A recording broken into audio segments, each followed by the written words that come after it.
This is Fred Beck from Fred Talks Fighting. I'm joined by Ashley Rak-Su. Another fight, another job to get done. Yes, sir. Another fight, another job to get done. I'm looking forward to it. I'm ready for Saturday. When I ask people about you, they always say, how come he's gone from King Kenny to fighting Halal Ham, with no disrespect to Halal Ham? Obviously, he's coming off a loss. Were you not able to get, like, another big fight? I was not. That's just the facts of it. I wanted Slim. He obviously said no. Wanted Pappy. Keem said no, not happening under any circumstances. Wanted Temper. Temper obviously chose to go with Ginty. Who else was there? There was some talks about my mate Nate, DK Money. Obviously, when Kenny wasn't doing Kingpin, I was like, that rematch. So yeah, I was trying. It wasn't happening. It got to a point whereby all of these conversations were happening. Nothing was locked in, and we were like a month away from fight night. And it was like, either you just lock in and accept this fight, or you might not fight at all. So I was like, let's just do it. Yeah, that's fair. That's fair enough. But then again, for you, the King Kenny rematch is the biggest fight out there right now, I would say.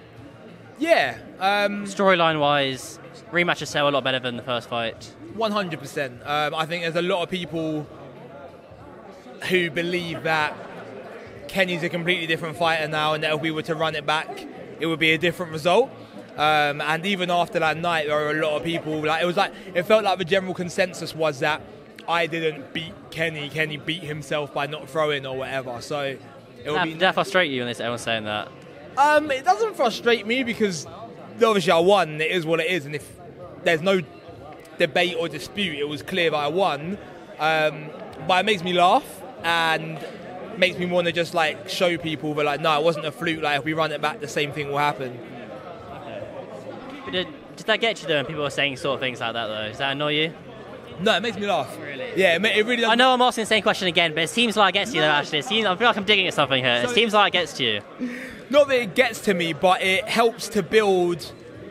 It builds a reason for the rematch. Like actually, I suppose if everyone was just like, oh yeah, Ash won, that's the end of it, not going anywhere, but it might not be there, but it genuinely does seem like there's a lot of people do think that if we ran it back, it would be different. And so that is what builds it to be another fight. Yeah. So for me, I want it because I'm like, it would be interesting. If I fought Kenny again, who would be the favourite? Oh, that's a good question actually. Well, it depends how you perform against Halal Ham. I guess it rides on that. I don't think it matters. I don't think what happens against Halal Ham matters because even if in terms of being the favourite, I would say it does. If I go and knock Halal Ham out in round one, do you think everyone is going to turn around and be like, oh yeah, you're the favourite against King Kenny? Maybe.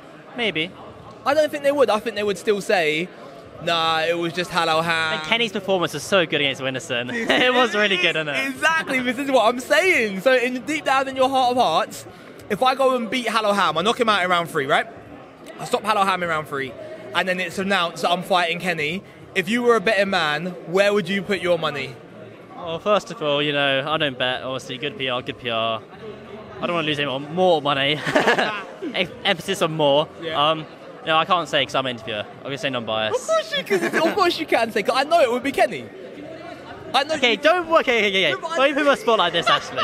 This isn't fair. No, but it's okay, like I'm not, it doesn't... No, I don't know who wins the rematch between you and Kenny. Honestly, I'm being dead honest with you, actually. Go on. Cool, because from your initial response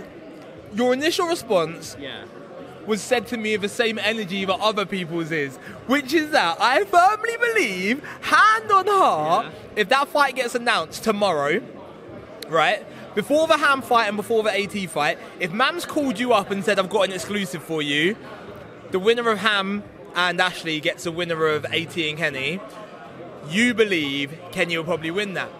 And I love that. Well, first things first, Mams probably wouldn't call me, I'd probably call Mams. And I wouldn't just ask him that, I'd ask him about 10 other questions. Yeah. That would be involved in it. Yeah. And then I'd probably, Mams was like, oh, I can't tell you. Mams, come on, you're going to tell me this. And then a few tweets probably would go out. And then the fight be made.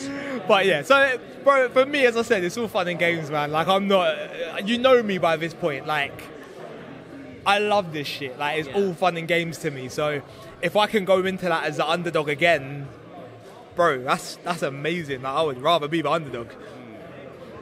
Is Kenny coming on Saturday? I doubt it. Yeah, I doubt it. I'm sure he's probably in camp and training. He's probably watching me. He probably won't be here in person. Yeah, I mean, I think for him, he knows he's got a challenge ahead of him. He's got a title fight ahead of him. So I guess whatever happens on this card is kind of non-consequential. And if I was in his shoes, I'd be like, yeah, I'll cross whatever bridge when I come to it. But for now, he's got to focus on winning that fight ahead of him. So who's after Ham if you beat him? Who's after him? Who's after Ham? Who do you honestly reckon it will be? So I reckon it will be, I don't know. Being realistic. Yeah, being realistic, I've got absolutely no idea. Like, I want the biggest fight that I can get, obviously. I mean, Ginty, everyone selected him off for his last fight, but now he's fighting Pace Temple, one of the biggest guys in the scene. So anything's possible, really.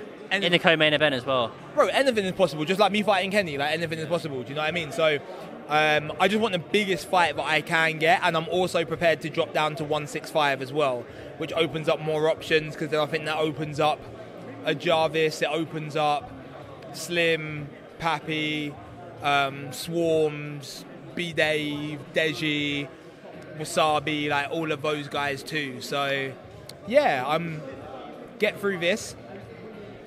Hopefully I'll be healthy, and I will say to Mams, look, I'm on standby for the prime card. Okay. If anyone pulls out, 165 I'm there, or yeah. 175, like I'm there.